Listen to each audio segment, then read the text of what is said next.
And this month's Where Did the Road Go is sponsored by Super Inframan, Allison Cook, Eric Hervin, and Tim.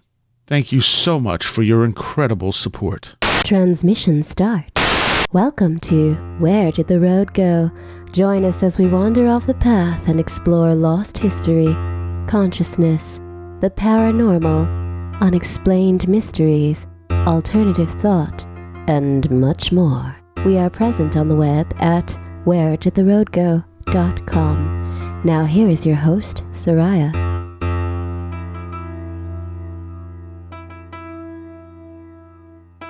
Welcome to this edition of Where Did the Road Go? And tonight I have as my guest Mr. Jeremy Vaeni. Hey, Jeremy. How you doing? Our mutual friend Jeff Ritzman used to say that I needed to have you on the show at some point, so I guess now that's happening. It's about time. You sent me your latest book, which is called what? I am to tell you this, and I am to tell you it is fiction. Now, why did you name it that? Because there's a lot of it in there that is autobiographical, that is completely true. There's a lot of it in there that is truth, coming through as truths. But then there's a part of it that came to me all at once, the way truth does, without sounding pretentious. I don't know if you can say that without sounding pretentious, but because it's things that I have not experienced, I felt really uneasy presenting it as nonfiction. So it's sort of a wink nudge to that. I think anyone who's, has high strangeness stuff affect their lives knows that they have to kind of be honest, or there are repercussions at least within yourself. Like when you're full of it, right? Right. So I didn't want to present that, this stuff that I suspect is true, because I have not experienced it myself. I didn't want to, just lump it in there with the other stuff. Gotcha. It's a very entertaining read. You are both you're both hostile to your readership and yourself, and you kind of go back and forth throughout the whole thing like that. Yes. Fair. No, I mean, essentially it's, the setup of the book is that it's a sequel to I Know Why the Aliens Don't Land, called The Skeleton Key to All Worlds. It's like, this is the book I'm trying to write, but I can't write it because it just feels stale to me. I hate my audience. I don't like where I am in life, all of these sorts of issues. I mean, and at the end, what it boils down to is it's all my problem, essentially. Right. Which I think is true for all of us all the time. You do a really good job of building to that, too. Like, you see this evolution in your thought throughout the book. Oh, yeah, thanks. Yeah, well, it's I mean, there was going to be a sequel called Skeleton Key to All Worlds, but I ended up gutting it and using the really good stuff for urgency, which was intended to be the third book in this, I guess, trilogy. But I felt like, I showed it to somebody. I showed the Skeleton Key to All Worlds to a friend, and she just said, the sex stuff, the jokes and all this, we don't have time for this. So write the book that you need to write. And I think in a way, that's kind of what, I did. I wrote urgency, but then I think that element of it is also in this book, right? Because that's the ending. The ending is write the book that you actually need to write. Yeah. And then that's what I do. So there is this, part of the build, I think, was already there. I'm just sort of, lazily lifting off of what I'd already written and never published years ago. Okay. So and the beginning of it especially is filled with some vulgarity, some sex, a lot of jokes. Yeah, and that part of it also, and I remember this when I was writing the original version of this Skeleton Key to All Worlds. The reason that I could just abandon it in emergency because my friend said that is because that's exactly what I was thinking. Like, as I was writing it, I mean, I'd grown up believing that I may be an alien abductee. And then I had some actual experiences that were definite, that are, there's no two ways about them.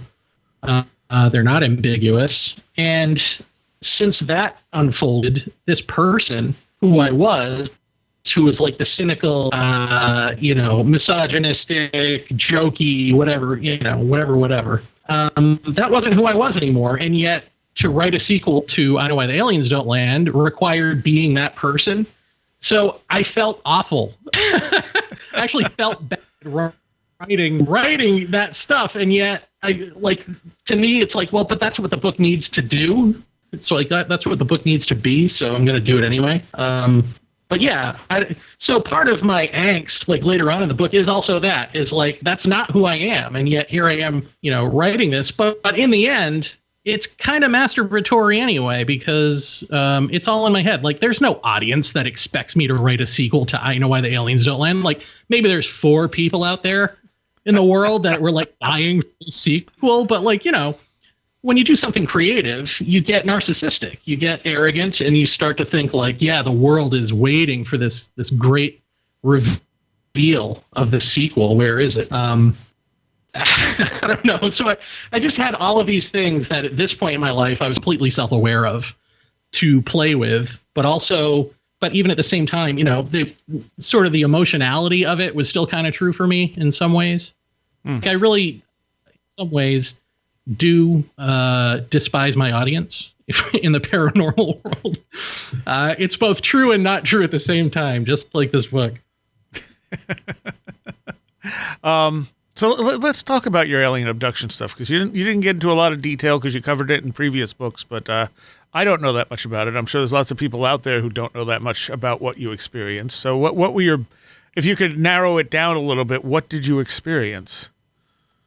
Well, it's easy to narrow down because there's really not that much. I mean, I'll just say that the first thing that happened was when I was about 2 or 3 years old, probably 3 years old, watching a parade out the window of the second floor apartment that we lived in, and there were elephants, there were circus animals in this parade, there was a conductor twirling a baton, leading the marching band and looking up at me with his giant goofy grin. And I ran into the kitchen to get my mom and sister and to see this, and they came out and there was nothing. And they were just like, oh, that's just a kid with his imagination. And I was like, no, it was really there. It was really there.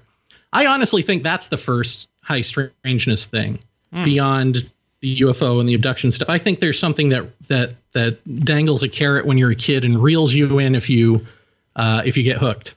So I actually consider that to be the first thing. But the thing that I've always talked about as the first thing was a UFO sighting in the 8th grade. That was pretty spectacular. So spectacular that I didn't believe that it was. My mind didn't even go there. Even though in the 8th grade at that point, I would have been into sci-fi and all that. But essentially, we were living in Massachusetts. My parents were divorced, so my mom is driving. My sister's in the front seat. I'm in the back seat behind my mom. And we're driving to our grandparents' house in Vermont from Massachusetts. And it's late at night, stereotypical, late at night, desolate road, sort of near where Betty and Barney Hill were abducted, it turns out. Along the highway, and my mom saw it first, and it was basically, there was like a field and then a couple of mountains or hills, and sort of sitting in between them was this round or oval shaped self-luminescent green object that had porthole windows running down the middle, had red and blue blinking lights. The top half was spinning one way, the bottom half was spinning the other way, and it was just sort of tilted on its axis doing that in the sky. And so she alerted us to it, me and my sister. She's like, what is that? And my sister was reading a book and wasn't paying attention. And then I saw it and I was like, wow, this is insane. And I rolled down my window to make sure it wasn't, a reflection of something. But it looked to me like a giant toy. It looked fake. It looked like plastic. Right. Or the closest thing the closest analogy I had was in Massachusetts and Boston, we have the Sitco sign, which is like this lit sign for a gas station that was, kind of famous at the time. So it reminded me of that. And my sister, once I started saying, wow, what is that? She tried to look, and I don't know if it was one of those meant to see it or if it was simply the angle of it in the sky where she's trying to look over my mom's, essentially body up into the sky to see it out her window. Couldn't see it and just went back to her book. Right. So my mom remembers it being there just long enough to see and then taking off. But I remember her going really fast and taking off because I watched it out the back windshield as we sped away. So from her perspective, it probably did look like that. But I remember us going around a bend, and that's how it sort of disappeared. And when we got to our grandparents' house, we told them about this, and we thought that they would laugh at us. And it was the opposite. Our uncle, who lived with them, had seen a UFO and bought the Time Life Mysteries of the Unexplained. So they had Time Life Mysteries of the Unexplained UFO stuff on the coffee table, which was completely uncharacteristic. That whole thing. So it was not just the UFO, but then that felt orchestrated to me. It was like this puppet mastering. It sort of brought me out of myself kind of moment. And I think that was probably my second hook. And then I guess, there were a couple of years of like the first time I can remember ever having flashback type dreams that were in the first person. So it's through my eyes, and they were sort of abduction related, but they were still dreams nonetheless. And then when I was about 15 years old, something did walk into my room and babbled at me. I saw its head bobbing. The thing, I heard the door open because it makes this thump sound. So I sort of sat up in bed and watched this essentially person with something long and sharp in its left hand, which at the time I thought sword, which doesn't make sense, I guess. In the abduction literature, you would say needle, but who cares really? Magic wand, it doesn't matter. Right. I mean, It was a shadowy figure, and it was babbling, and I could hear it, physically hear it. And I said, at this point, my sister was off at college, and I said, Ma, what are you doing? Go back to sleep. And then immediately thought, this isn't your mother. You know what this is. And thinking that, I mean, the feeling of terror and dread is just indescribable. It's like this complete visceral body terror. So I just lay back down and pulled the covers over my head and, went back to sleep, I guess. And I think it was the next morning, if not somewhere in there in that time zone. I woke up with a perfect triangle on my shoulder that I, showed everyone at school. My friends was like, look at this. Because at this point they knew about this stuff. And they were sort of sympathetic to it. And so then it became years of paranoia, right? And reading UFO literature and all of this and wondering all the things that abductees wondered at the time. But not really. I had some other neither here nor there sort of odd experiences. It actually wasn't until after I wrote I Know Why the Aliens Don't Land, ironically, of course, that I had my first real quote unquote alien encounter that was sort of you couldn't really pass it off. I'd had a big experience when I lived in New York as an adult after college that was not a dream, but I remember after I published the book, my roommates were like, well, that was just a dream, dude. And I could see their point of view, but so I won't bother you with that. I'll bother you with the next thing. So the next thing is in New York, and I'm living in Queens, and this is, I think this is this is in this book. So it's the first time that I have sex. Right. And the problem is, growing up, I have this fear of intimacy. I have a fear of having this. If this is in my life, I don't want this to pass this on to anybody. Mm-hmm. And whatever other psychological baggage I have that I'm covering over with that, So, but I decide to break character and have sex. So I have a girlfriend for a short amount of time. And we have sex and nothing happens. Nobody shows up.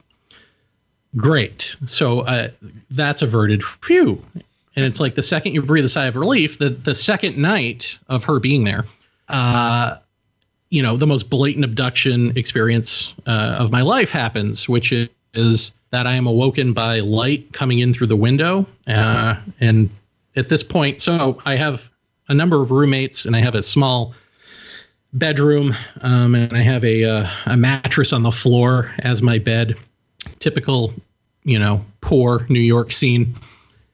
And so we're lying on this mattress. God knows why she came to New York and wanted to be with this guy, right? But she did. Thank God she did. So there we are. And in from the window comes this bright white light, and it wakes me up.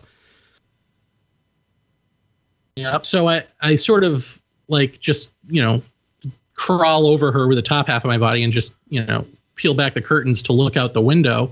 And I can't see anything. It's just sort of this foggy, diffuse white light. But again, she's not moving. She's not awake. So what do I care? So I roll over to go back to sleep, and standing over us are these three, stereotypical, if you want to call them grays, okay, but they were more to the blue hue. I wouldn't say they're really gray, but they were wearing tunics, beige tunics, I believe, and they were just standing there, and they had this childlike naivete about them, like, come with us. Like, they didn't say anything, and I didn't hear anything in my head. It just felt like that. Right. But the thing that I was feeling, like, they're emoting this at me, and what I'm feeling is, again, that body terror, that deep, like, to steal from Whitley Strieber, it's as if you have a soul and they can eat it. It's like that kind of terror. And the next thing I know, and it's literally the next thing I know, I don't have a transition for this. I'm still in my boxer shorts as I went to bed, but now I'm standing and I'm fine. I'm not scared anymore. So some sort of sedation or something happens. And I'm before me is this row of tables. And on these tables are naked people. And the one closest to me is like an older woman, maybe in her 50s with longish blonde hair. And the three beings are just standing around her, like gesturing with their hands, like, see, look at this. This is what we do for a living, kind of thing. And I'm watching this and I'm thinking, why am I seeing this? Like, why am I here seeing this? And this female voice, who I've always associated with abductions, who I'd heard in abduction-related dreams, answers in my head, because you've always wanted to remember an abduction. And I remember us having a really long conversation after that. And I don't remember what that conversation is. But here's the real catch, is that, like, when I got up in the morning, that's all I remember of that. And when I got up in the morning, I remember now remembering more then, but I let it go. Like, I didn't write it down, and I just let it go, because at this point in my life, even though I believe at this point in my life, I was writing for UFO magazine back when there were magazines, and I had already written this book.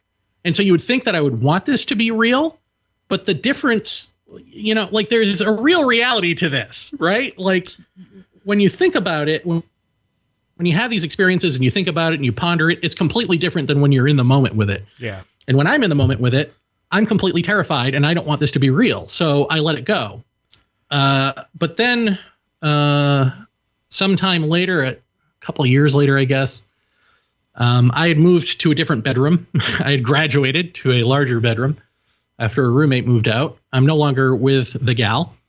And at this point now, I have something that we haven't discussed, which I have heard you talk about Kundalini. So your listeners will probably be familiar, but I've got this Kundalini thing going with me. So it moves me around. It makes me do movements, if you want to put it that way. Right. So it's a couple of years later, and we have a subletting roommate who's just there for like a couple of weeks while another roommate is out of town. So I haven't even met this guy. I get up in the morning, one fine morning, and I'm sitting in a chair in the kitchen and meet him. His name's Brian. We start talking, and my left nostril starts bleeding. And that triggers a flashback memory to the previous night. And so what happened that previous night is that when I was woken up well, before I went to sleep, this meditative energy, this Kundalini or whatever you want to call it, did something it doesn't normally do. It did a very pedestrian movement. Usually the movements are something like Tai Chi, whirling dervish twirls, yogic exercises, these sorts of things. What it did the night before is it pinched the bridge of my nose for no apparent reason for a really long time. And so at some point in the morning, I was woken up by bright light, right? So, and it was that same scenario, except in a different bedroom. And so I'm looking out the window that is across the room from me, but in front of me, looking for the source of this light, and I'm not seeing anything. And so I roll over to my right side, and where my wall should be is this like vortex or force field. I don't know what word you want to use, but it is this bright white, diffuse, foggy light is where my wall should be, right next to my head. Excuse me. And I see this, and my nose starts bleeding, but down the back of my throat. And so cut to the next morning, as I'm talking to this subletting roommate, blood starts, spilling out my nose and causes this flashback. And I think what happened was whatever this meditation energy was sort of cauterizing my nose for whatever was going to happen that night, so I didn't bleed out all over my sheets and stuff. Okay. Which is, I think, the first link that I ever had between this energy and these supposed alien abductions. Right.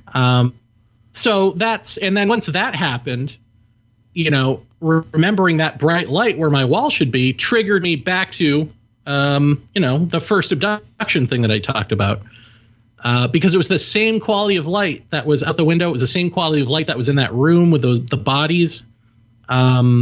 So it was almost like a wake up call of like, look, you can't ignore this. This is real. Right. Me of all people, you can't ignore this. This is real. So that's what that was. And I guess I'll just leave it at that. Okay. You mentioned earlier that the one people dismissed as a dream, but I don't feel like dismissing stuff as dreams is like dreams. Yeah, there are junk dreams, certainly, just sort of subconscious junk that's getting out in your dreams. But then there are lots of other types of dreams that are just as real as any reality that we're in. Yeah. Well, it's true. I think dreams play multiple roles, but it was good to hear. You know what I mean? Like, I think a lot of times people who have these experiences, we become so sensitive to outside criticism that it's hard to even see why somebody would be saying that because we're just too busy being offended. And though it hurt my feelings, I was actually glad to get that feedback because it would never in a million years have dawned on me that this sounded like a dream, even though it involved a dream. You know what I mean? Yeah. Because as somebody who's involved in this, you get so wrapped up in your own bubble that you forget. And I think it's important to have discernment in this stuff, or else we're never going to get anywhere. If we are going to get anywhere, I can tell you what that was if you're interested. If not, that's fine. Sure. Yeah. I mean, basically, it was living in New York, but living in Manhattan, not Queens.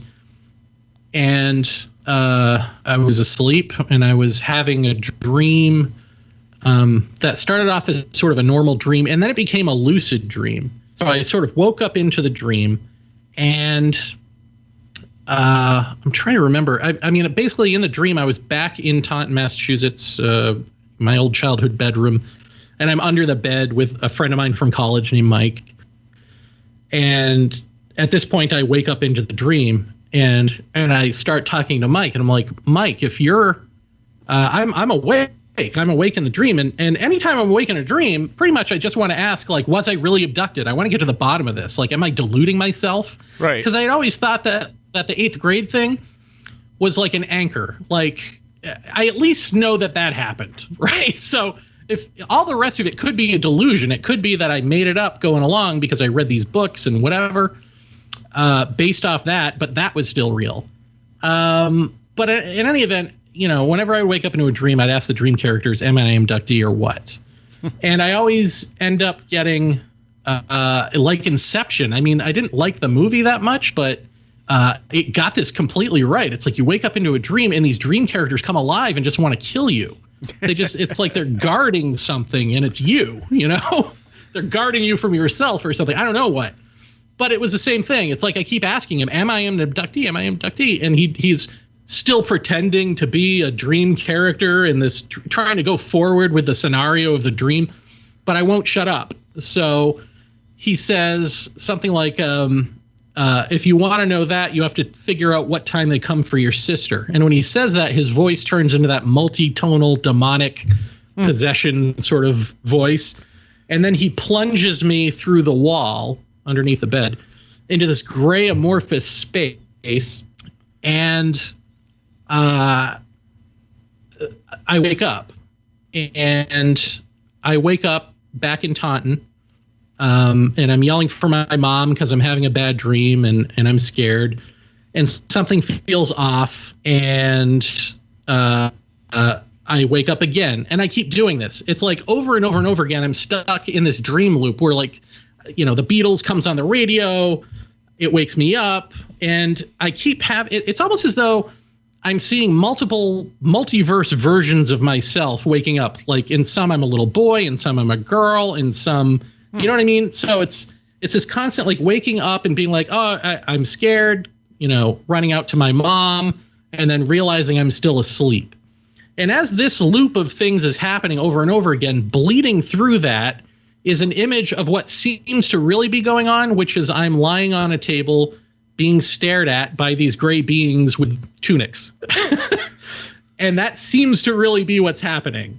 And when I figure that out, it's like the scenario's over, and I leap out of bed and I run into the living room, and I just start pacing around like an animal, like a caged animal. I was just out there pacing, and I refused to go to that bedroom again. And I just slept on the couch. I remember waking up in the morning, and one of my roommates came out and was like, seeing me, asleep on the couch, was like, "Would you have a nightmare?" I'm like, "Yeah, I don't want to talk about it, dude."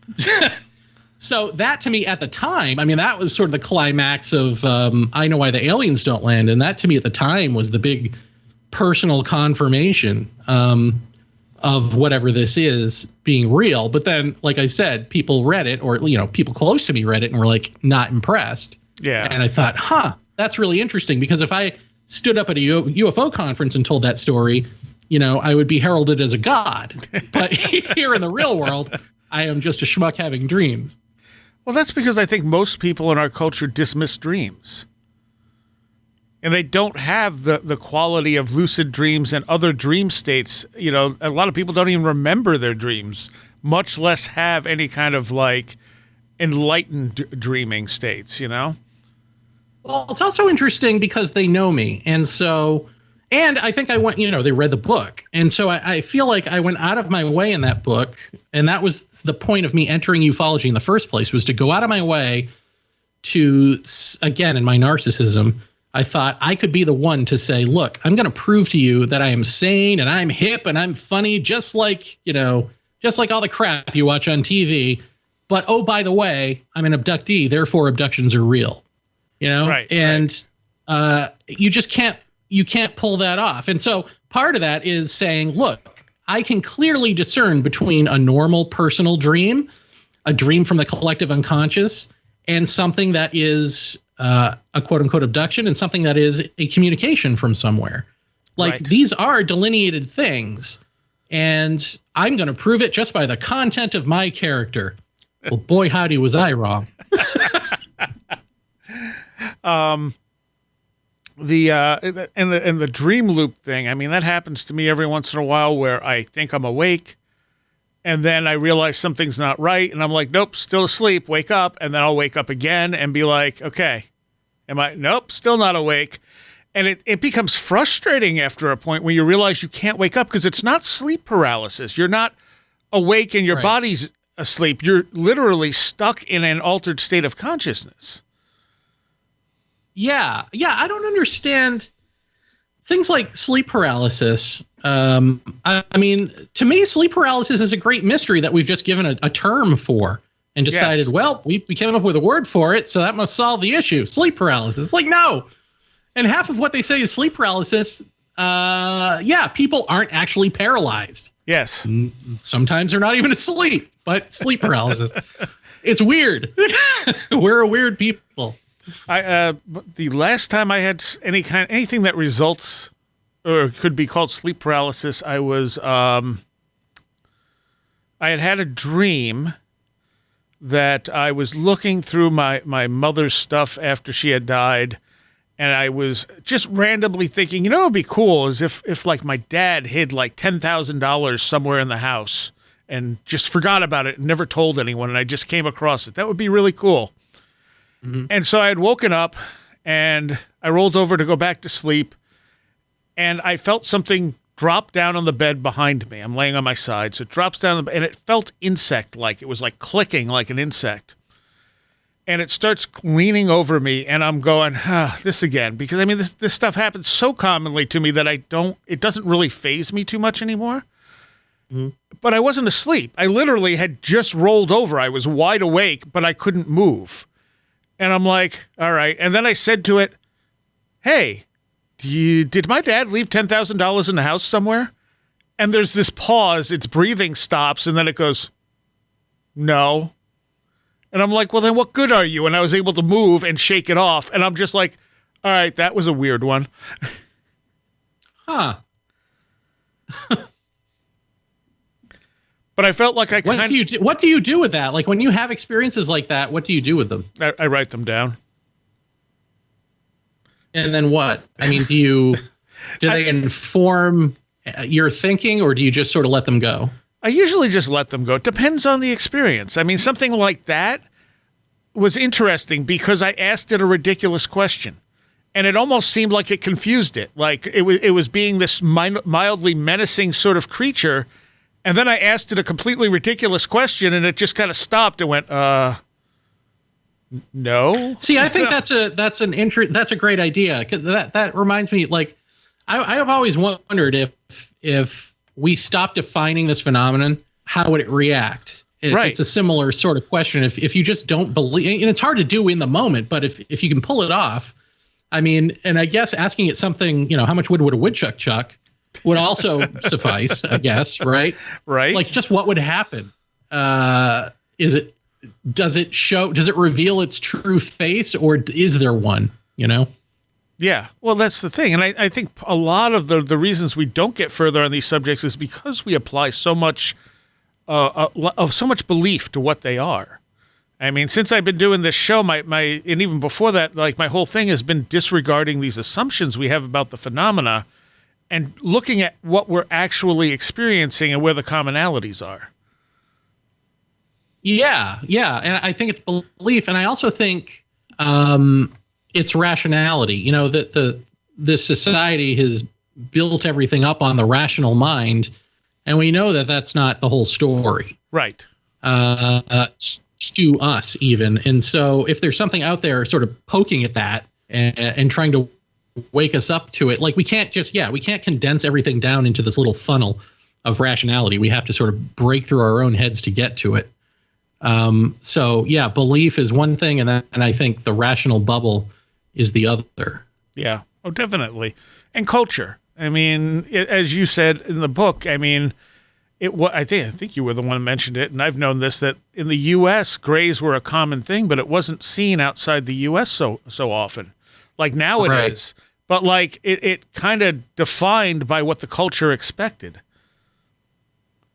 And of course, your debunkers will just throw it out and say, well, see, the fact that it's changing means it's being made up. Right. Yeah, but what do they know? Not much, usually. I mean, yeah. I mean, hey, I guess I'll just give the old line of, it's great to be skeptical, it's necessary, but debunking is every bit the belief that anything else is. Yes. Oh, definitely. And you take that apart nicely in the book. Oh, thank you. Let's talk about the Kundalini for a minute. So were you doing Kundalini meditations? No. Okay. Nothing at all like that. In fact, I had never heard of it. I didn't know anything about it. Even though the abduction stuff was real to me, I would laugh at chakras and New Age nonsense. Right. I still sort of do, but now I know some of them are true. So there's that. But yet, no, I mean, essentially what happened was there's a guy named Jiddu Krishnamurti who pretty much anything in the New Age now you can trace back to the Theosophical Society who gave birth to Krishnamurti. So they were sort of the New Age of the 18 and early 1900s. And their resident psychic, Charles Leadbeater, picked Krishnamurti out of a crowd on a beach and said, this child, who everyone thinks is retarded, they thought he was mentally retarded, is going to be the second coming of Christ. They call him the Lord Maitreya. And so his father happened to be a theosophist in India. And so was all too willing, I guess, to give up Krishnamurti. And I mean, Charles Leadbeater and Annie Besant, who was a prominent feminist at the time, but also an avid theosophist, basically raised him and his brother. His brother died young, but they raised him to believe he was the second coming of Christ. And they, had a little cult sect for him of theosophy and all of this. And when he finally came of age and gave his big, Jesus on the Mountain speech, his speech was, tear it all down. There is no Christ. There's no second coming. Truth is a pathless land. There is no way to get there through methods. So stop believing in me. Stop believing theosophy. And that's it. I don't want any more of this. He gave away his money and his land and all of that and just spent the rest of his life repeating that over and over again. Wow. And people would ask him, of course, they kept coming to him in droves and all of that because they suspected that he truly was the world teacher, even though he rejected the title. But his whole shtick was, look, you want to know about superpowers and Kundalini and CDs and all these sorts of things and psychic abilities, but you don't want to do the work. Yeah. You don't want to die while you're alive into nothingness. You want to be the powerful one who brings those things into you. And that's kind of how he left things. So I read his books and, again, it's like, how do you even say this without sounding like an arrogant fool? But on his deathbed, he said nobody understood what he was saying. Nobody was affected by it enough to actually be transformed during his lifetime. And I finally did get it. I'm sure there are others, but I haven't heard anyone say it. So as far as I know, I'm it. but I know that can't be true, but there it is. And so what I got was, essentially I took what he was talking about, positive negation, which is that you can't say, for instance, what love is. You can only define it by stripping away what we say it is. And when you're left with nothing, if there is such a thing as love, a quality that is beyond the human mind, beyond thought, then it will reveal, if it exists, there it will be once you peel away the layers of the onion. So I took that and I started doing it to myself, to my own personal psychology and my own baggage. And I started peeling away the layers of who am I?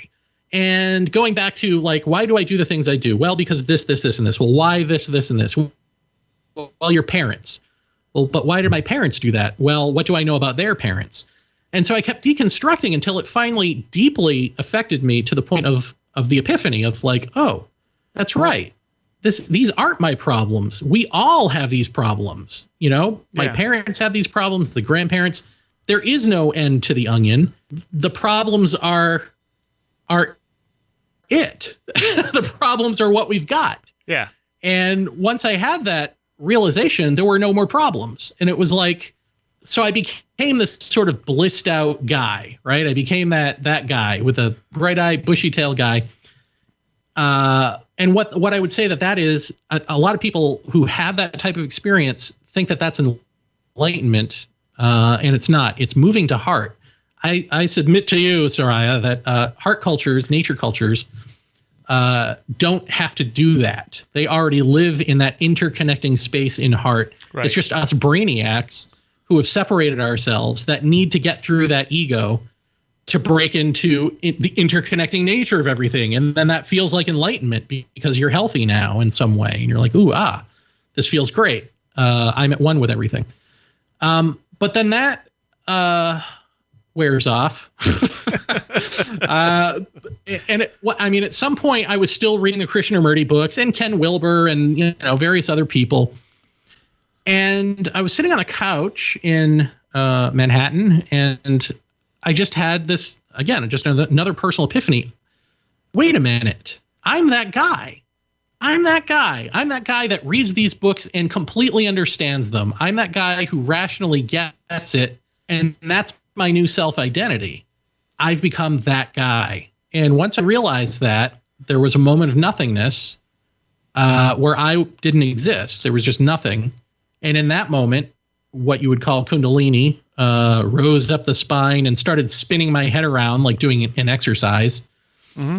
And on the one hand, it felt natural. On the other hand, it freaked me out because all I have to go by is The Exorcist. Like when your head starts spinning and it's not you spinning it, you're possessed by the devil. Like that's what else is there?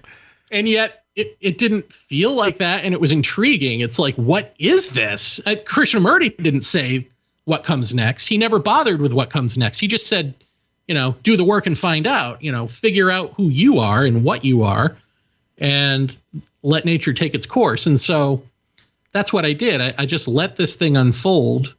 And it was actually, part of it was easy to do in a sense, because one thing that happened when it rose up my spine is it actually knocked my one of my vertebrae out of place. Mm-hmm.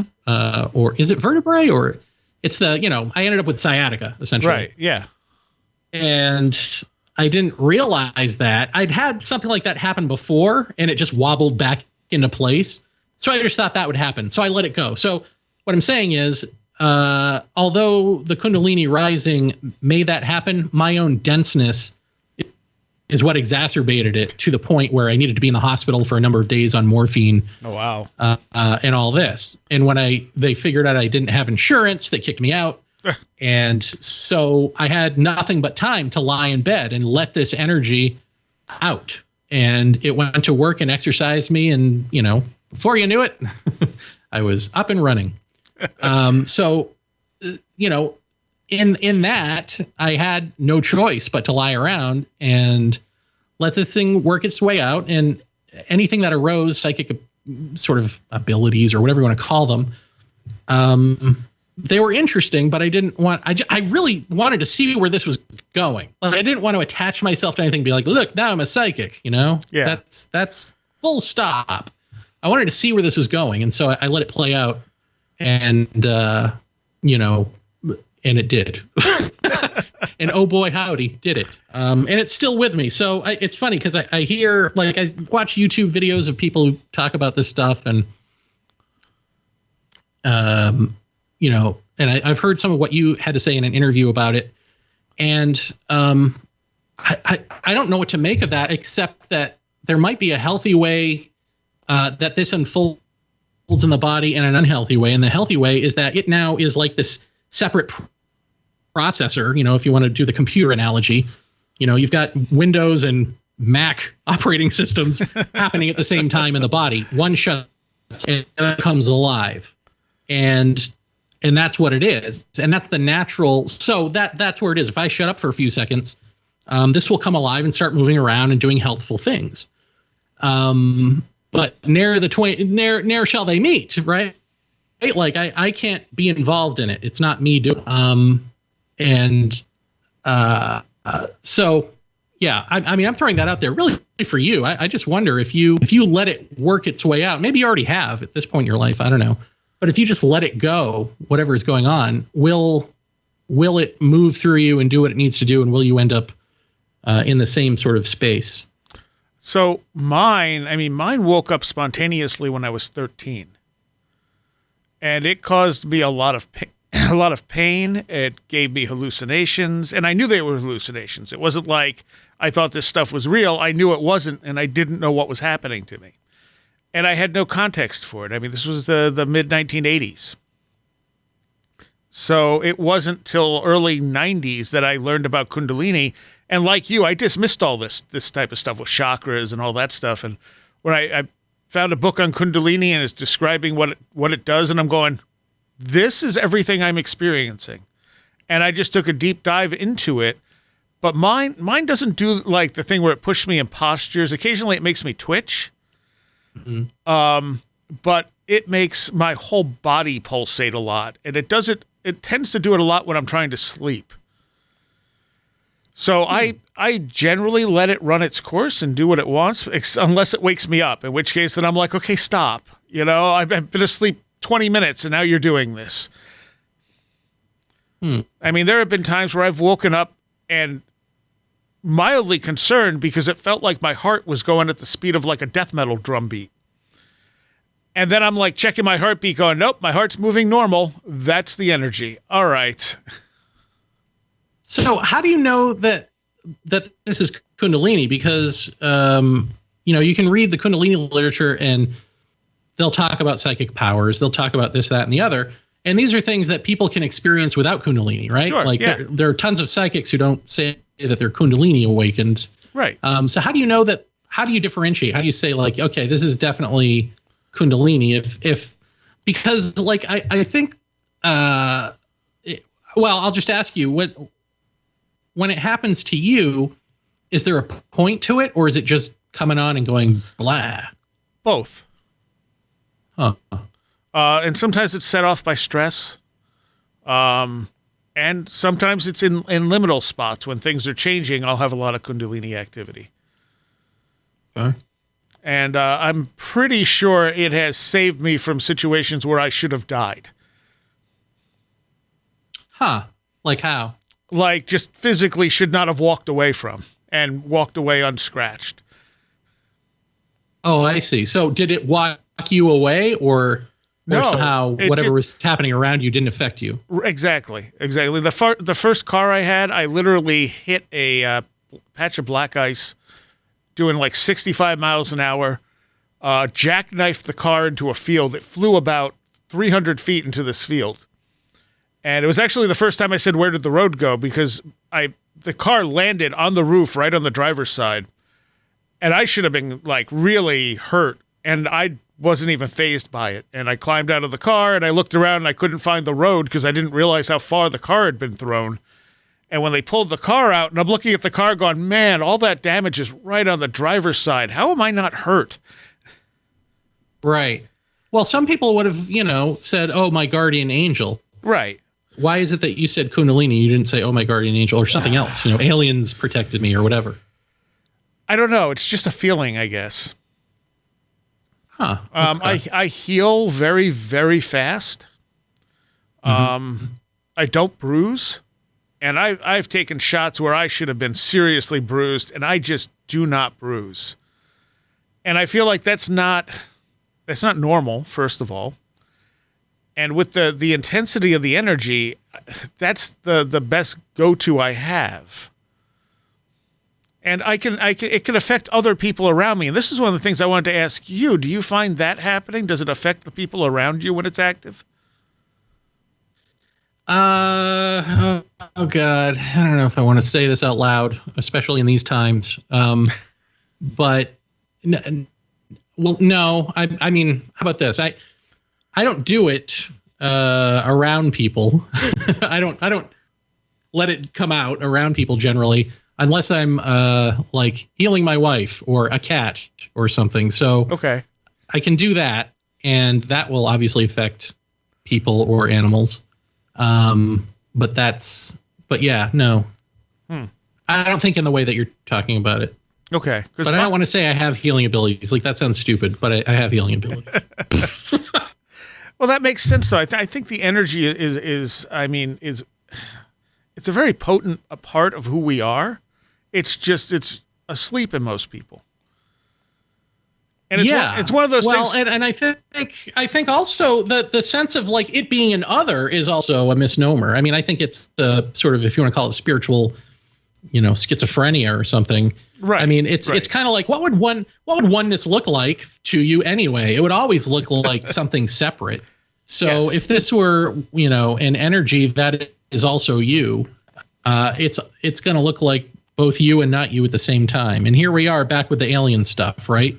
Like, how many times have we heard this? It feels like it's me, but not me. Yep. I mean, all of this stuff there, that's your big thread to pull on, the me, not me thing, I think. Absolutely. And when it comes to like, if I have a poltergeist outbreak, I treat it as not me because I'm not controlling it. Whereas I fully understand that is probably coming from me on some other level. Right. So it's like, but telling it, right. hey, stop that, don't do that, you know? Yeah.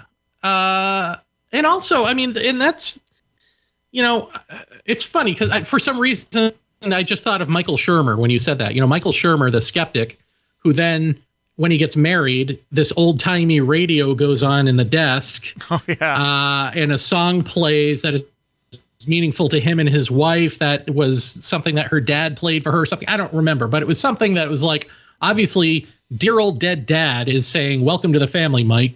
Right. Or whatever. And you look at that and you're tempted to either dismiss it as a debunker, as, oh, that's nonsense and wish fulfillment, or believe that it's dear old dead dad. But what about the third thing, that it's them? Yeah. Right? Like, yep. It always seems to be meaningful to you. And there's something about that too with drugs and drug culture that I never really hear out there. I don't even hear Dennis McKenna saying it really, which is like, why is it always that the ayahuasca goddess and the DMT tykes and the whoever, the mushroom people, they're always interested in your psychology. They're always like, hey, how are you doing, pal? It's like, it's the Krishnamurti thing. You can't go anywhere until you deal with you first. And then you can deal with whatever the supposed other is and whatever the supposed, you know, powers and ways of being are in the world. And we've dealt on this show for years with it, like, where's that line between us and the other? And really, does it matter? Because we interact with it the way we interact with it. We don't really have a choice, and it doesn't really change how we interact with it, even if we know it's us. You know what I mean? Like, you still have to interact with it the same way because you have no, like I said, with the poltergeist stuff, I can't control it. So sure, it's probably me, but it doesn't matter because I have no conscious control over it. I wish I did. That would be really cool. But I don't. Right. So so people always say, well, how do you know if it's an other or it's just, a remnant of you or, another, projection of you? And at the same time, does it matter?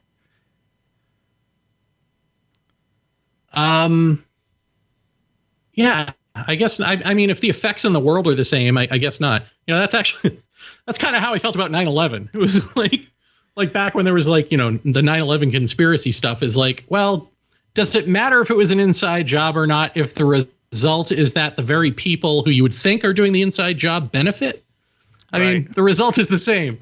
It's kind of the same thing here, isn't it? It's like, no, the result is the same. It doesn't really matter. I guess it maybe matters in the sense that to steal from Ken Wilber, and I don't know who originally said it, but I know he pointed out that we see the world through third person, second person, first person. And that's how, or at least that's how we approach spirit. And so a third person encounter with spirit is as an it out there. So the Old Testament God, who you can't know anything about or understand, who's doing things to you. And then the second person is Jesus, who's, kind of like you, but not exactly. Right. But relatable. And then there's the first person, I am that. And so I think that these kinds of experiences are speaking to that. And so, maybe it's what it's an indication of is like, could it be that you personally are sort of in between two states of being, like not just relating to spirit, but within yourself? Are you in like Kundalini? You don't see Kundalini necessarily as an it or an other or a possessive force that you can't know anything about. You kind of see it as you, right? But not you at the same time. So you're not fully in the onenessy I am that mode. But you're also smart enough probably to know that it's not just, I don't know, a guiding force that completely isn't you inside your body. Right. So where does that leave you? And I think if that's your state of mind, how does that apply to the rest of these phenomena that are in the orbit of this? Yeah. Does it just be does your world just become a bunch of me, not me, me, not me, me, not me, happening all around you until you settle down into a perspective? Yeah. Yeah. And a lot of this stuff, I think that even if there is an other, that other needs us to manifest. And you seem to be on that same sort of path to some degree. Yeah. Whereas it's regardless of what the other is, it needs us here. It needs to interact with us and come meet us like halfway. Sort of that co-creation idea. But even if you say, this is just us, people will get really upset about that. And they'll be like, well, that makes it not so interesting. It's like, really? So the fact that we can manipulate reality to this degree isn't interesting? Yeah. Well, I mean, right. Yeah, it's funny how blasé people can be with something in theory, right? Until it's actually your life. And then not so much. But, part of the problem is, like, we have the westernized brainiac mind. We really worship free will. And we worship thought. And we think that this, like, separates us from other things in a good way, in some higher, lower way. Right.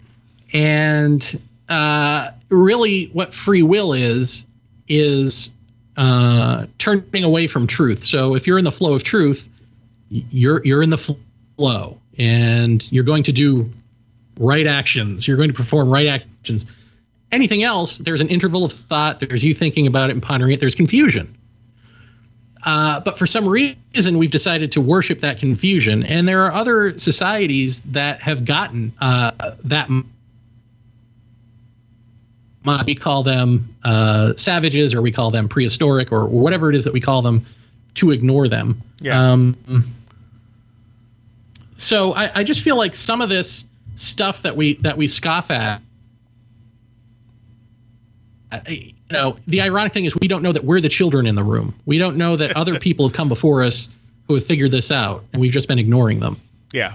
Yeah. So that we can discover it on our own, so that we can. And it's unfortunate because we're doing that to our graves here. True. When you have active Kundalini, do you have the electronic effects with the electric stuff not working around you? I think so. Funny enough, my sister used to say that she couldn't wear watches because she said that they would just die on her arm. And she doesn't care about any of this stuff. Right. But she always maintained that. So I don't know what that's about. But no, I think the only time that electronics have gone haywire, or even like Jeff Ritzman and I, when we used to do Paratopia, and every now and then we would get, an EVP would come through as we're doing the show. Right. It tended to be in moments of, when you're really deep into it, when you're so, immersed in the topic that the room, takes on a whole new density to it. Like you're in this thickness, then suddenly things start to go haywire. So it's happened to me in that context, but not me personally with this that I know of. Interesting. Because most of the people I've met who have Kundalini issues also have trouble with electronics. Maybe because yours, yeah, you are, and maybe it's because you also woke it up differently. Yeah, I mean, it could just be that. It could be like I don't know. I don't know. I guess if I thought about it, I would never have thought to make the association. You know what I mean? Like before, because I can remember like in high school and stuff, like walking down the street, and lights going off as you walk under them and all of that. Right. And then you associate that with alien abductions because that's what you're told to associate that with. Of course, probably it's that these lights go on and off is the real answer. Right. But in the UFO lit, it's a mysterious force. Well, but I guess if I were aware of Kundalini back then, maybe I would have thought that. I don't know. Well, you also find that people who have had UFO abductions also tend to have awakened Kundalini. Mm-hmm. I mean, Kenneth Ring did his whole Omega project looking at the similarities between near-death experiences and UFO abductees, and found that awakened Kundalini was one of the after effects of both. Okay. Well, yeah, it's been a long time since I've read Kenneth Ring, but it's interesting because it doesn't really come up like as a thing. I mean, I do a show now that I'm sort of winding down again called The Experience, where I talk to experiencers primarily and get into like all the questions, that don't get asked generally of them. And that never really comes up as a thing. I wonder why. Maybe I should ask them about that. The end of your book is written in this dialogue sense. Now, was this something that was, I mean, it almost feels like you were channeling something. Was that something you were, did you use that as sort of a literary device, or did you really feel like these words were coming from somewhere else? No, it was a literary device. Okay. And that was, originally when I did The Skeleton Key to All Worlds, that was kind of how it went. It was like, the book is being hijacked by something from, so the original was going to be more, because I had written it way back when. So 9/11 was still on my mind and all this. So I was going to do it in a sort of a, the book being hijacked kind of motif. Gotcha. Which it's kind of still there. It's like you see this voice popping in and all of that. But it's also funny because like Colin Andrews, who's the crop circle researcher, is a friend of mine, and he wrote the foreword to Urgency.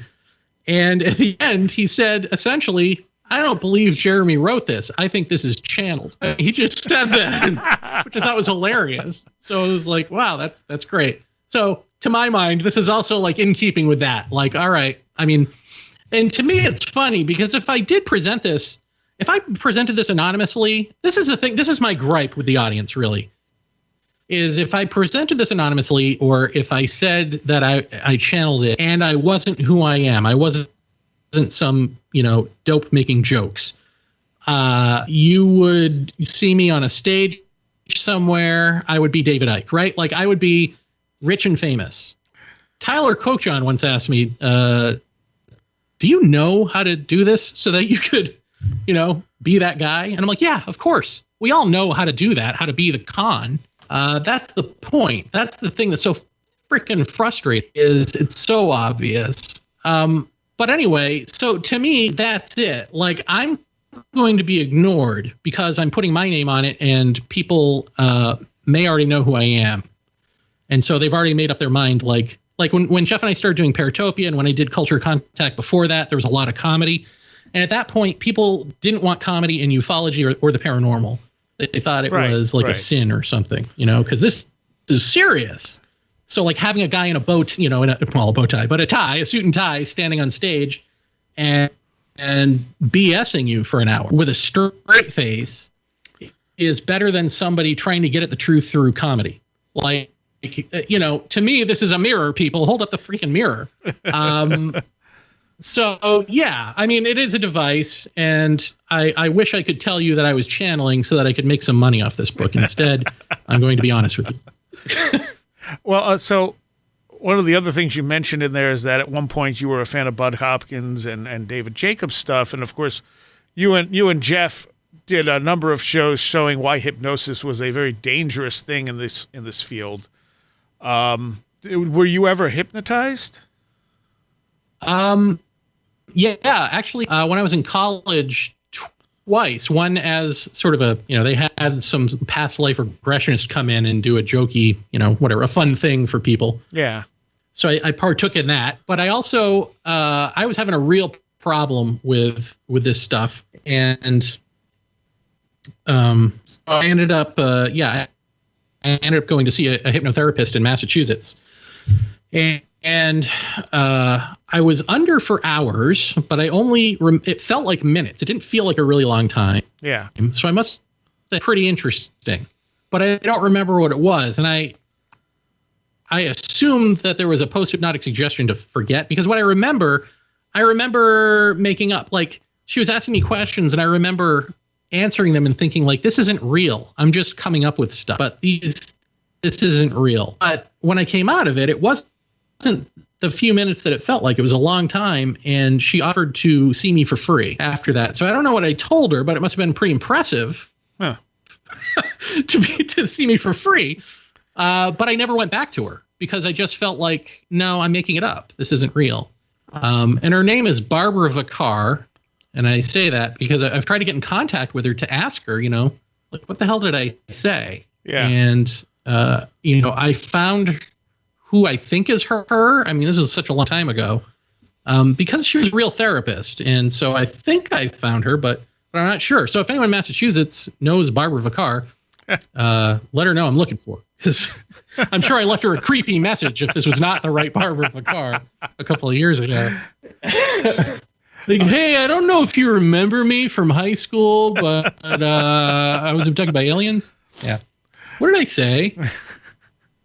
So there's that. When I grew up reading Bud Hopkins' work. I never actually read David Jacobs' stuff. But I mean, Strieber and Hopkins, and then Valet and Keel and stuff.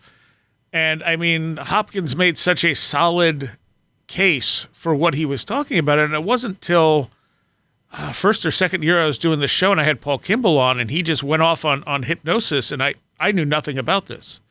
So, I started following up afterwards on everything he told me, and I'm going, oh, he's right. Huh. And then when I met Jeff, he just confirmed all that stuff through there, that hypnosis is not a memory recovery tool. And there's still so many people in these fields that just will not accept that. Yeah, well, it's fun. I mean, I was one of them. I mean, Jeff, when I first met Jeff, this was before we, went to town on Jacobs.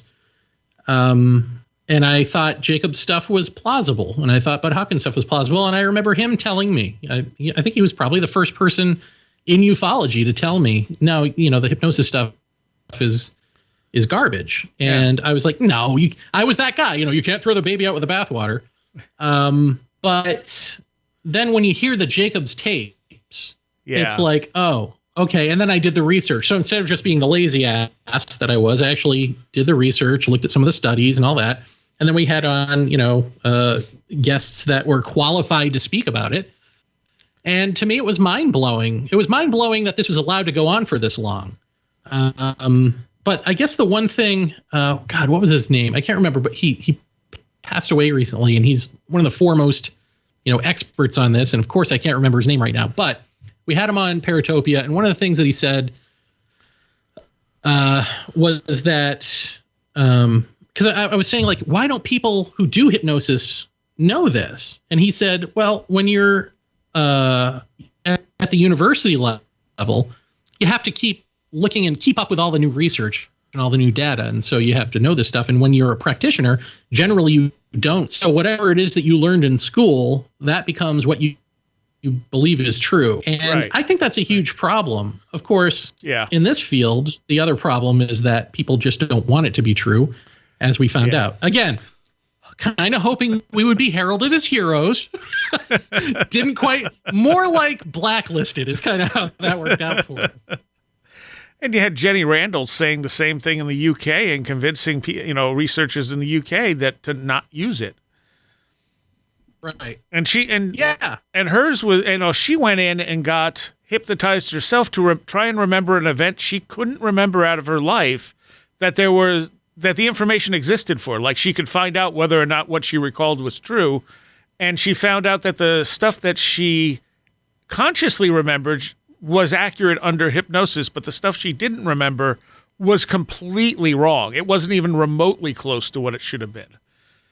Right. Right. And, but for a lot of people, apparently far too many people, they will retrieve a false memory in a laboratory setting where you have other people's accounts, so you know what's true and what's not. But you'll implant a false memory in them, and they'll swear, they'll tooth and nail, they'll fight that this thing is true. Whatever it is that you pulled out of them, it's so real to them. And I think that's the part. I think we give ourselves too much credit, and we think like we would know. I would know. No, you don't know if you would know. No. Some people do, but you don't know. We're not as advanced as we'd like to think that we are. But now that it's out there, I really can't believe that there are people. I mean, David Jacobs especially, who's allowed to still write books and do this stuff. Yeah.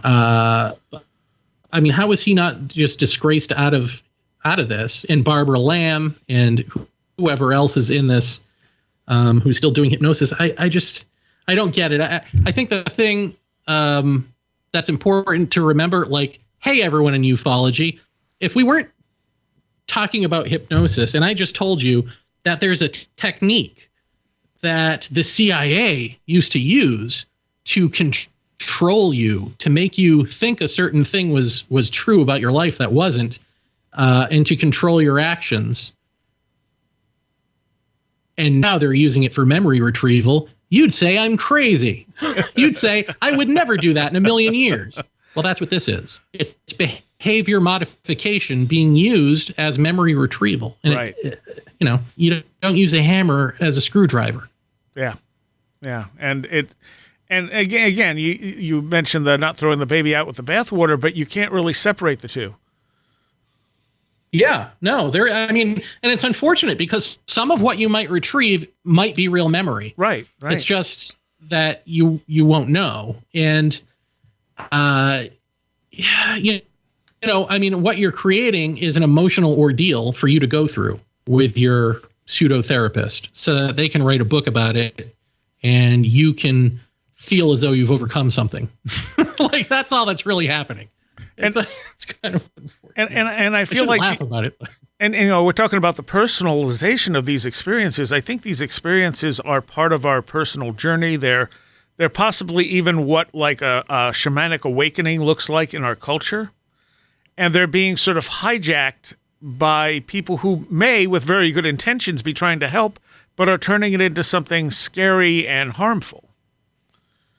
Yeah, and that's what we do, right? Like, so, and that's part of the rationalization of everything. We have to make everything, because if it's rational, then we can feel as though we have control, right? It's like we said about sleep paralysis, full circle. As long as we can call it something, then we can pretend that we have control, and then we're not afraid anymore. And that's kind of what hypnosis gives us. It gives us a narrative. That's what Bud Hopkins gave us. He gave us a narrative. Right. And he may have come into this. I'm sure he came into this with the best intentions. And I think by the end, he did not have the best intentions, unfortunately.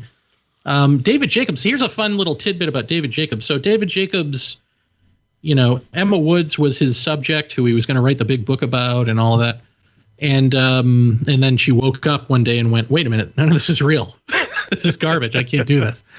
And he was upset. And she showed me a page of he gave her a copy of his first book, which is about UFOs in society. I can't remember what it is. I don't think I read it. I know Tyler Coachon, again, I keep referencing him, but he's a microbiologist. People may know him. Yeah. He read it and he said it was actually the decent book that David Jacobs wrote. But the page so he gave her a copy of his book, and he had written in the margins of a certain page, it was like a description of some sort of UFO event, and David Jacobs wrote in the margins of his own book to himself something along the lines of, who gives a shit? Nobody gives a bleepity bleep bleep. And, I just extrapolate that, like that became the trajectory of his career in this to me. Is like, it's me, right? It's me, but if I were evil. Like, David Jacobs, I shouldn't say that. I don't know if I can get sued for saying someone's evil, but David Jacobs is like me if I went off the rails. Let's put it that way. And was like, look, no one's paying any attention to me. Who cares what my work is? This is boring. Other people are on stage, and I'm jealous and frustrated and fed up. And so I'm going to go the other way. I'm going to do the exciting stuff. And I think the exciting stuff took control of him. And, he became Tom Hanks in Mazes and Monsters, essentially. Yeah, I've just dated myself. Yeah, what a reference. You're welcome. And I don't know. Like, I feel like Bud Hopkins may have lost his way more than anything else. Like, it seemed like he believed so much in the stuff that he was writing that he was willing to lie, basically, because he felt that it was true. Like, how do you get people to believe this? Well, if I have to lie, it's fine because I know it's true. Yeah, I would buy that. I also think, I've been throwing around the word narcissist kind of jokey here, but Carol Rainey, his ex-wife, and yes, ex-wife, who knows, but she paints a picture of him as a, sort of clinical narcissism. And, Grandpa Bud was in private, a yelling, ranting, and raving kind of Bud, who sounds awful familiar to me as my own father. So, right. Interesting. Yep.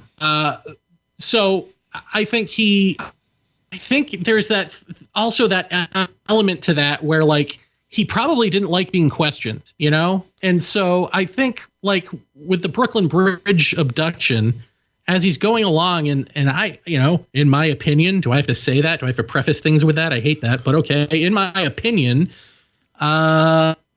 this subject of his is just flat out lying and conning him. And at some point he realizes it. At some point, he gets a call from her pretending to be somebody else and he knows it. Right. And so when Carol Rainey is asking about that, it's like he's angry, like he doesn't want to be questioned. Right. Right.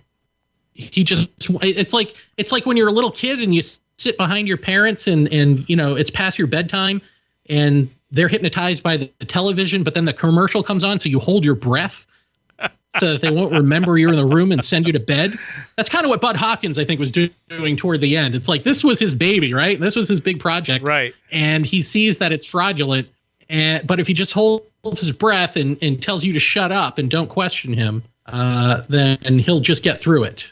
Because ultimately, I think you're right. I think ultimately he did think that something about this was real, because one thing that he sent to me via mail, not even like email, but like mailed to me, he bothered to mail to me an article that he wrote against Phil Corso. Like, I remember him talking to him a few times, and he was super proud about having sort of debunked Phil Corso and told him he was full of crap to his face and written this article. And I don't think you bother doing that if you think that everything is if you think that you're garbage, right? Yeah. Like if you think that your own work is garbage, you don't bother being proud of that. So I do think that there is a part of him that was authentic in a way that David Jacobs probably had stopped being a long time ago. But whatever. Yeah. At the end of the day, it doesn't matter. At the end of the day, we can talk about people's motives and all that. The only thing you got to know is they could have been the nicest. They could have been John Mack. They could have both been John Mack, a god, a hero. But they were both like John Mack using hypnosis. And so, unfortunately, the narrative is suspect at best.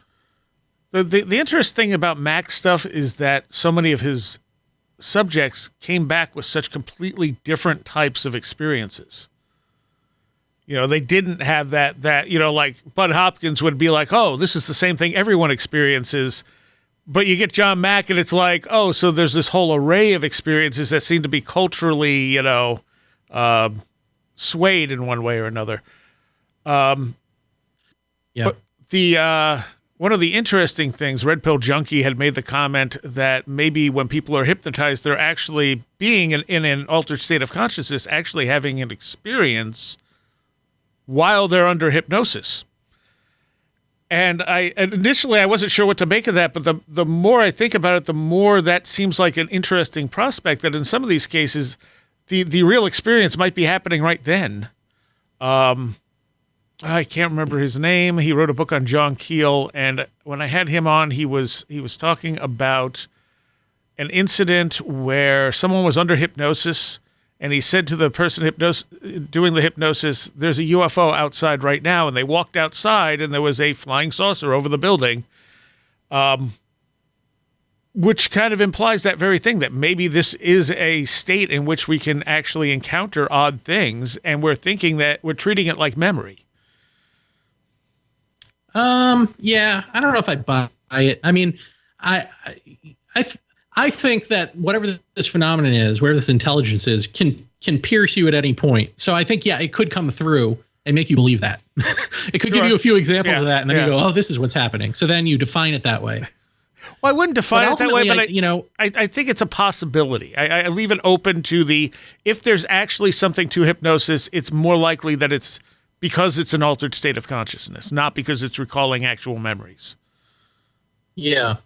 Well, I don't know. I mean, I just interviewed a hypnotist for next season of the other show I do, which is called Our Undoing Radio. And, I'm talking to him in terms of QAnon and that sort of stuff. But I asked him, do you ever have any weird stuff happen? And he basically said no. And he's somebody who is into like shamanic stuff and so on. And, he did say, if you ask 12 different hypnotists, you'll get 12 definitions of what hypnosis is. But to him, hypnosis really is just sort of a co-creation of something between two people. So could a third force come in? And I mean, I would think that like there's a UFO over the place sort of thing could just as easily be a psychic projection call to that. But yeah, I mean, but my real question, I've been in this too long. You know what I mean? So like I unless I interview these people myself, I have a hard time getting excited about it. Let's put it that way. Sure. Because too many people I've interviewed who I just think are lying.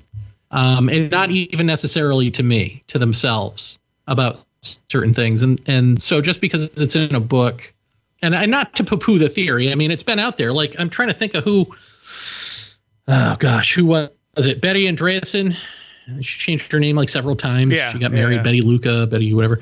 And I think, wasn't she under hypnosis and then started like talking in CB language as if a truck were going by outside? And then found out later that a truck had been going by outside or something. Something along those lines where wires got crossed or something. I mean, things like that are intriguing. But I just think it's too easy. It's too easy to because then the question is then like, what do you do with that? Maybe that's, again, to come full circle to something else. Like you were talking about the poltergeist stuff. Yeah. And like, is it me? Is it not me? The effect is the same. Maybe this is that. It's like, yes. What is the actual, I mean, what is the story that's coming out of this hypnosis? Is it real? I guess is the question. Like, if it is something else coming through, does that make the story any more real? Or is it the same BS? Because whatever these beings are, as Jeff Ritzmann loves to say, they can make you sort of believe whatever they want you to believe is happening. You see what they want you to see, if they are in fact another. So how can we know anything at all at that point, right? Like it's all suspect. So it just seems easy to me to say like, well, you're being abducted during hypnosis, because even if it's true, what does that actually tell you beyond the ooh and ah factor of saying it? It doesn't really tell you anything about what's going on, does it? Well, true. But I don't think it's so much that they're being abducted, that they're maybe experiencing an altered state of consciousness, which is that's true. I mean, I maybe I'm being a little too hard because it is true. It is an altered state of consciousness, and you are open to suggestion. And I guess if we're saying that suggestion can come, I mean, that's what you'd be saying, right? It's like suggestion can come from any which where. And I guess I would say that these beings, if they really are as powerful as that they don't need you to be hypnotized. So if you are hypnotized and they're coming through, that's on purpose. Like that would be the story to me, is like, why are they coming through while you're hypnotized? Yeah. And I'm not necessarily thinking. Are they challenging your belief? And I'm not necessarily saying that I think that's the case. I leave it open to possibility there. But we're just about out of time. You stick around for a Patreon segment? Yeah, sure. Okay, so the book is I Eat Sandwiches. No, that's not by it. Jeremy Vaeni. No, that's not it. I am to tell you this, and I am to tell you it is fiction. And this is available everywhere? Sure. It's easier through Amazon. Well, that's is anywhere available anywhere at this point? I mean, you're pretty much stuck at home, so go to Amazon, and there it'll be. And do you have how many radio shows at the moment? 2. Okay, and where can people find those? Our Undoing Radio is in iTunes and Spotify and everything else. Ourundoing.com is the website, and the experience is on unknowncountry.com. Okay, does that need a subscription? Not any. Our Undoing, no. And the experience, the earlier seasons, you get like part of it for free, and okay, then you have to sign up for the website. But lately, I've just been giving them for free. Okay, awesome. Well, thanks for talking, and we'll do this Patreon thing and see where that goes. Okay. I want to take a moment to thank all of my patrons. Without you, this show would not be possible. And I want to give an extra special shout out to those of you pledging $10 or more. Super Inframan, Allison Cook, Eric Hervin, Tim, Joel Thomas Runyon, Empty K, Nagatha Christie, Dorcamus Prime, Patricia W., Barbara Fisher, Will Powell, Big Boy Limina, Craig Parmenter, Walker, Joanna Rojas, Maddie, David Moore, Vincent Treewell, Stone Wilderness, Luke Osborne, Becky Trainer, Rob Drummond, Alex Whitcomb, Edu Camahort, Tactical Therapist, Janet Bunderson, 36 Dingo, Taylor, Sam Sharon, Jennifer Campbell, American Rambler, Kevin, John Rutledge Foster III, Andy McNamara, Sasha Jorg, Sedgder, Dominic O'Malley, Riker and Stark, J. Otto Bullitt, Jose A., Charles Davis, Roger Gonzalez, Craig Cisternos, Ray Benedetto, Linds Jackson K., Alfred Tuttle, Matthew Sproul, Kevin Schreck, Patricia Giaquinta, William Lovelace, Mark Brady, Carla Mahoney, and James Lattimore. Thank you all so very much. So as we said at the end of the interview, there's a Patreon segment with Jeremy. I think it goes on for about an hour. Lots of interesting stuff there as well. Be forewarned with his book. It is mildly comedically misogynistic. There's a lot of vulgarity and stuff, especially in the beginning. So it's you have to read it understanding that it's written also to be sort of entertaining as well as talking about this stuff. So it's not a typical book on the paranormal. I highly recommend checking it out, but just be prepared that it's not going to be like other books you've read on the subject. And it takes to about halfway through before it gets into the really deep sort of thought experiment type of stuff that I found really interesting. The whole book was entertaining, though, so it's worth a read. Just be prepared. It's not like other books. All right. Since the last show, we have started a Discord. It is linked on wheredidtheroadgo.com, so you can go there and get the link and join us in the Discord. You can also become a patron for as little as $3 a month, and it helps us greatly keep this show going. Plus, you get lots of extra content. See you next time. You have been listening to Where Did the Road Go? This show is made possible in part from our Patreons, and we thank you and everyone listening for helping us continue this exploration of the strange. You can always find everything Where Did the Road Go related at www.wheredidtheroadgo.com. And thank you so much for your support.